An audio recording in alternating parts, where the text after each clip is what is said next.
Dear students, good morning. Economics of growth and development की class में मैं doctor Sunanda Devpura, associate professor, government Meera girls college Udaipur. आज हम अल्प विकसित देश का अर्थ और विशेषताएं, इसका पार्ट 2 को कंटिन्यू करेंगे। लास्ट लेक्चर में हम पार्ट 2 का आधा पार्ट कर पाए थे, उसको हम ब्रीफली दोहरा लेंगे और उसके बाद जो बाकी बचा हुआ पार्ट 2 है उसको आज हम कंटिन्यू करेंगे। So this is part 2 continued. Okay, तो अल्प विकसित देशों का अर्थ और विशेषताएं, इसमें जो विशेषताएं, अर्थ हमने लास्ट लेक्चर में कर लिया था पार्ट 1 में। पार्ट 2 में हमने विशिष्टताएं की हैं। तो अल्प विकसित देशों की विशिष्टताओं में जो मुख्य रूप से हैं वो है, पहला सामान्य गरीबी, दूसरा कृषि प्रमुख व्यवसाय होता है इन देशों का, और तीसरा है इन देशों में दोहरी अर्थव्यवस्था पाई जाती है, और फोर्थ है अल्प विकसित प्राकृतिक साधन, यानी प्राकृतिक साधन तो बहुत है लेकिन उनका विदोहन पूरी तरह से नहीं किया गया है। और नेक्स्ट है अल्प रोजगार अथवा अदृश्य बेरोजगारी। पॉपुलेशन बहुत ज़्यादा है, रोज़गार कम रह जाता है, और बहुत जगह तो लगता है कि रोज़गार है लेकिन वो अदृश्य बेरोजगारी के रूप में होता है। नेक्स्ट आता है जननांकी विशेषताएं। तो इन अंडर डेवलप्ड कंट्रीज़ की जननांकी या डेमोग्राफिक फीचर्स इस प्रकार हैं, जिसमें पहला है जनसंख्या की वृद्धि दरें इनकी बहुत ऊंची होती हैं, और दूसरा है निम्न मृत्यु दर एवं ऊंची जन्म दर होती है। इन देशों में जनसंख्या क्यों बहुत तेज़ी से बढ़ती है? क्योंकि मेडिकल साइंस के विकास के साथ मृत्यु दर में कमी लाई गई है, लेकिन जन्म दर जो है वो पहले की अपेक्षा भी अभी भी ऊंची ही चल रही है। और फिर है नेक्स्ट छोटी आयु वर्ग की अधिक प्रतिशतता। टोटल पॉपुलेशन में 0 to 10 ईयर्स या 0 to 14 ईयर्स जो कि डिपेंडेंट पॉपुलेशन है, उसका नंबर अभी भी बहुत अधिक है प्रोपोर्शनेटली। और नेक्स्ट है संभावित जीवन काल, जो कि पहले की अपेक्षा इम्प्रूव हुआ है लेकिन अभी भी विकसित देशों की तुलना में अल्प विकसित देशों का संभावित जीवन काल छोटा रह जाता है। इसी को हम आगे बढ़ाते हैं। जो हमारी जननांकी विशेषताएं हैं उसमें नेक्स्ट है जनसंख्या का वितरण। तो जनसंख्या का वितरण इस प्रकार है कि ये देशों के अंदर विश्व की जनसंख्या का कुल 56% निवास करता है, जबकि अल्प विकसित देशों में पूरे विश्व की जनसंख्या का केवल 15%। और जनसंख्या घनत्व की दृष्टि से इन देशों का जनसंख्या घनत्व कंपैरेटिवली बहुत अधिक होता है।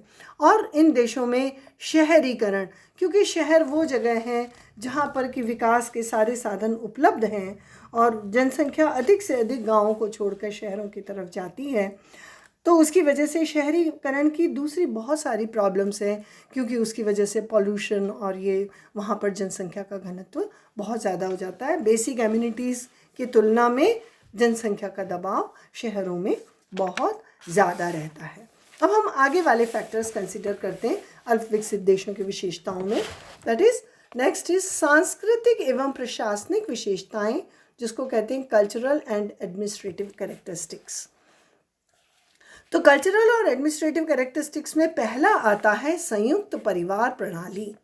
अभी भी अल्प विकसित देशों में संयुक्त परिवार प्रणाली तथा जाति प्रथा के कारण श्रम की व्यावसायिक अगतिशीलता रहती है। श्रम एक जगह से दूसरी जगह पे मूव नहीं करता है या कम करता है। सॉरी संयुक्त परिवार प्रणाली लोगों को सुस्त और घर घुसे बना देती है। बहुत से अल्प विकसित देशों में कुछ व्यवसाय किसी विशेष जाति, धर्म, नस्ल, कबीले या सेक्स के व्यक्तियों के लिए आरक्षित होते हैं। लैटिन अमेरिका में कपड़ा बनाना एकमात्र स्त्रियों के अधिकार क्षेत्र में पड़ता है। तो अल्प विकसित देशों की एक गैर आर्थिक संस्कृति होती है, और अल्प विकसित देशों में अधिकांश लोग निरक्षर, ज्ञान शून्य, दकियानुसी, वहमी और भाग्यवादी होते हैं। तो इस प्रकार की मानसिकता की वजह से ये जो है डेवलपमेंट के लिए बहुत पॉजिटिव ट्रेड नहीं है। और नेक्स्ट है प्रशासनिक क्या विशेषताएं हैं। अधिकतर देश प्रजातांत्रिक देश हैं। जो अल्पविकसित देश हैं ये अस्थिरता से घिरे हुए हैं। देश की सत्ता पर एक वर्ग, जाति या पार्टी का प्रभुत्व रहता है जिसका अपना निजी स्वार्थ रहता है। प्राय प्रशासन धनी वर्ग के हाथों में केंद्रित रहता है। जैसे राजनीतिक नेता एवं सरकारी अधिकारी भ्रष्ट होते हैं जो अपने राजनीतिक और आर्थिक अधिकारों का दुरुपयोग करते हैं। तो ये किसी भी इकोनॉमी को, अर्थव्यवस्था को बाहर उभारने के लिए, प्रोग्रेस करने के लिए अच्छे इंडिकेटर्स नहीं हैं। और नेक्स्ट है अन्य सामाजिक विशेषताएं, जैसे बाल श्रम का व्यापक प्रचलन होता है और समाज में स्त्रियों का दर्जा और स्थिति पुरुषों से निम्न होती है। श्रम गौरव का प्रत्यक्ष अभाव रहता है। शारीरिक काम की अपेक्षा सरकारी नौकरियों का सम्मान अधिक होता है। तो इसी प्रकार बहुत सारे गरीब देशों में सांस्कृतिक मूल्य प्रणाली आर्थिक प्रगति के अनुकूल नहीं होती और लोग आर्थिक दृष्टि से पिछड़े रहते हैं। तो इस प्रकार से ये सांस्कृतिक और प्रशासनिक विशेषताएं हैं। और नेक्स्ट है आर्थिक नीतियां या इकोनॉमिक पॉलिसीज। अल्पविकसित देशों में की अप्रभावशाली आर्थिक नीतियां भी इनके पिछड़ेपन का कारण रही हैं। ऐसी अर्थव्यवस्था में अधिकतर लोग गांवों में रहते हैं जहां बैंकिंग प्रणाली की सुविधाओं का अभाव रहता है। लोग वस्तु विनिमय प्रणाली ज़्यादा विश्वास रखते हैं। गांव के साहूकार एवं महाजन साख की आवश्यकताओं को पूरा करते हैं जो ऋण देने के बदले अधिक ब्याज लेते हैं।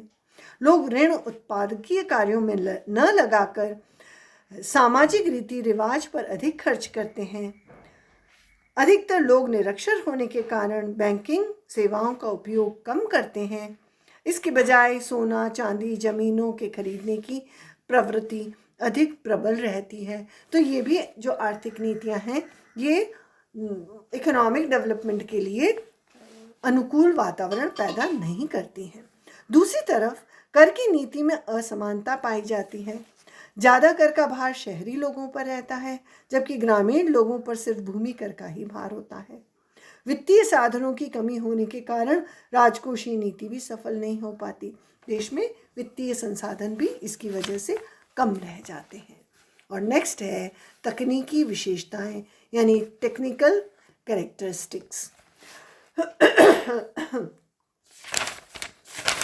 तकनीकी विशेषताओं में इसी को हम आगे बढ़ाते हैं। तकनीकी विशेषताओं में पहला है प्रति एकड़ कम उपज।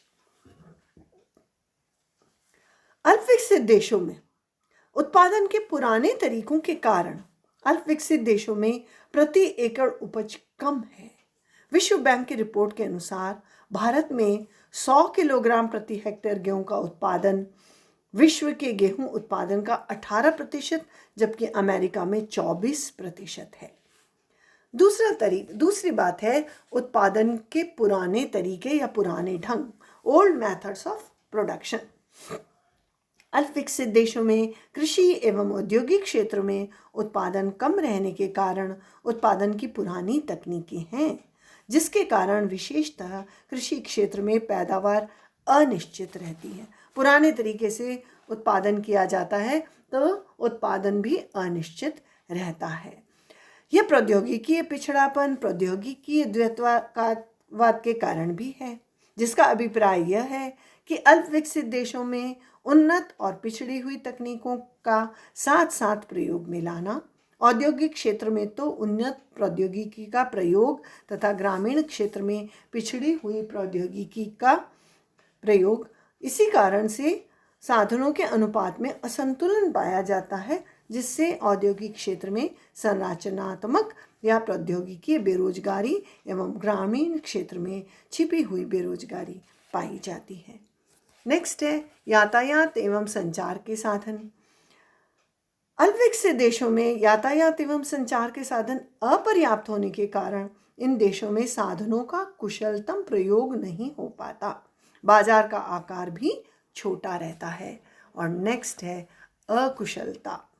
अल्पविकसित देशों में आर्थिक पिछड़ापन निम्न श्रम कुशलता, साधनों की अगतिशीलता, व्यवसाय तथा व्यापार की सीमित विशिष्टीकरण, उद्यम का प्रोत्साहित न होने में झलकता है, जिसके कारण इन देशों में उत्पादन विकसित देशों की अपेक्षा कम रहता है। इन्हीं विशेषताओं को आगे बढ़ाते हुए नेक्स्ट उस पे जाते हैं हम। नेक्स्ट पॉइंट है उद्यम का तथा उपक्रम का अभाव, that is absence of enterprise and initiatives.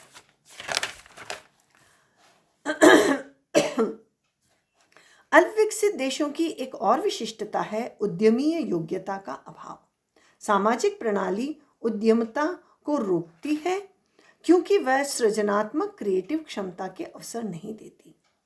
प्रथा की शक्ति, सामाजिक स्थिति की कठोरता, नए विचारों तथा औद्योगिक जिज्ञासा के प्रयोग का अविश्वास, ये सब मिलकर प्रयोग तथा नव प्रवर्तन के विरोधी वातावरण का निर्माण करते हैं।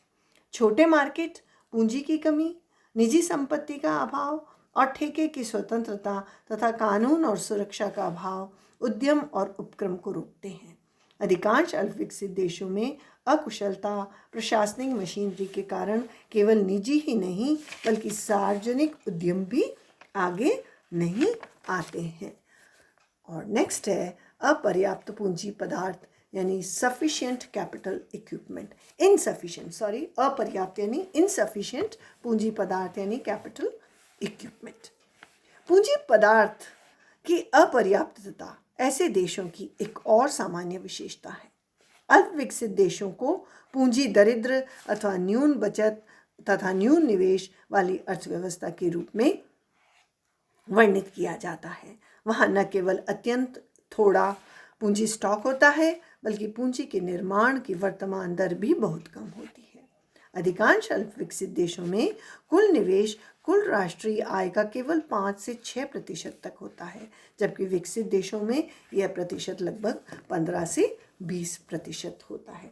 तो इस प्रकार हम बराबर से तुलना करते जा रहे हैं डेवलपमेंट और अंडर डेवलपमेंट में। नेक्स्ट आ रहा है विदेशी व्यापार अनुस्थापन यानी फॉरेन ट्रेड ओरिएंटेशन। तो अल्पविकसित अर्थव्यवस्थाएं सामान्यतः विदेशी व्यापार अनुस्थापित होती हैं। यह अनुस्थापन यानी ओरिएंटेशन, यह अनुस्थापन प्राथमिक वस्तुओं के निर्यातों और उपभोक्ता वस्तुओं तथा मशीनरी के आयातों में व्यक्त होता है। प्राथमिक वस्तुओं का ही हम निर्यात करते हैं और उपभोक्ता वस्तुएं और मशीनरी का हम आयात करते हैं। तो इस प्रकार का हमारा विदेश व्यापार का अनुस्थापन होता है। तो इसको कंक्लूड करते हुए हम आगे बताएं कि ये जो अल्पविकसित देश और की क्या विशिष्टताएं हैं कि अल्पविकसित देशों की प्राथमिक वस्तुओं के निर्यात पर निर्भरता इनकी अर्थव्यवस्था पर निम्नलिखित कुप्रभाव डालती है। एक, अन्य क्षेत्रों की उपेक्षा करके अर्थव्यवस्था प्रमुख रूप से निर्यात के उत्पादन पर ध्यान केंद्रित करती है। दूसरा, निर्यात वस्तुओं की अंतर्राष्ट्रीय कीमतों में उतार चढ़ाव के प्रति अर्थव्यवस्था विशेष रूप से प्रभावी बन जाती है। विदेश में मंदी से उनकी मांग और कीमतें गिर जाती हैं। परिणाम स्वरूप अर्थव्यवस्था पर प्रतिकूल प्रभाव पड़ता है। अंतिम, अन्य उपभोक्ता वस्तुओं की पूर्ण उपेक्षा में कुल निर्यात वस्तुओं पर अति निर्भरता ने इन अर्थव्यवस्थाओं को बहुत ही आयात निर्भर बना दिया है। आयातों में प्रायः निर्मित वस्तुएं, कपड़ा, उपभोक्ता वस्तुएं और खाद्य पदार्थ भी होते हैं। इनके साथ मिलकर प्रदर्शनकारी प्रभाव भी काम करता है, जिससे और अधिक आयात करने की प्रवृत्ति बढ़ जाती है। तो कुल मिलाकर के जो अल्पविकसित देश हैं उनकी ये सारी हमने कैरेक्टरिस्टिक्स बताई। आई होप आपको ये चैप्टर समझ आया है। हमने इसमें पार्ट 1 और पार्ट 2 में करके इसको कंप्लीट किया। पार्ट 2 को हमने एक दिन आज कंटिन्यू किया है और आज हम इस टॉपिक को यहीं समाप्त करते हैं। ये आपका यूनिट 3 चल रहा है। यूनिट 3 के टॉपिक्स हम पढ़ रहे हैं। सो आई थिंक आपको ये टॉपिक समझ आया है। So thank you so much.